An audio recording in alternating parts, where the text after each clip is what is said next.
In this video, I wanna talk about an important topic, the concept of delay in construction, how we can investigate delays, and how we can approach delays, which is even more important. Each industry has its own way to deal with the delay.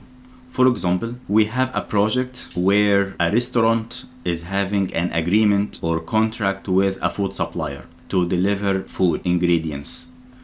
What happens when the project is delayed?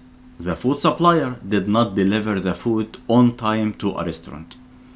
There will not be a flat rate or liquidated damages or penalty like construction. They will have a different approach on how to deal with the delay.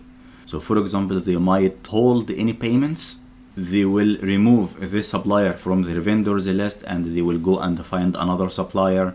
So there is a specific way on how to deal with the delays in this industry. And in this case, the restaurant might not accept the delivery because there is a violation in the contract terms and conditions. So the restaurant has the right not to accept the delivery and not release any payments. What happens when a developer failed to complete the project on time in the IT industry?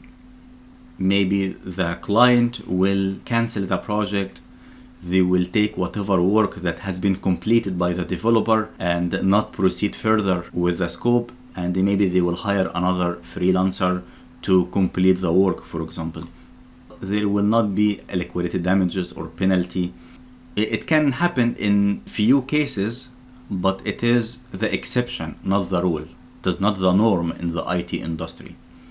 In construction, we identify delays in a different way. Liquidated damages triggers our response to the delay. What does it mean? Dealing with project delays through the liquidated damages. When we see negative float through constraints, because constraints are responsible for generating negative float, so we want to assign constraints against milestones that bear liquidated damages. In many cases, it is the project completion, but in some cases also, it can be interim contractual milestones, because people get confused here. They assign constraints on every contractual milestone. It should not be the case. You can do so if the interim milestone, like substructure completion or whatever it might be, will bear the liquidated damages, because it will trigger our response to the delay. If there is no liquidated damages, there should not be negative float associated with this milestone. It is also extension of time claims.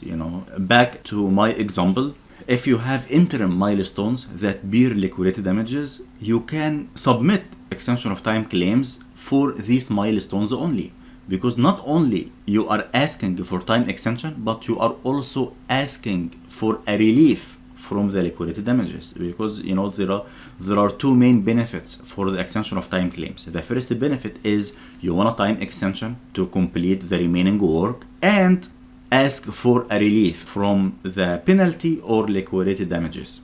So we must keep that in mind when we progress throughout the course. We need to shift our mindset about delays.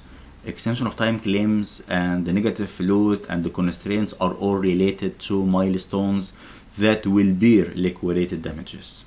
And this is what makes the construction industry different from any other industry.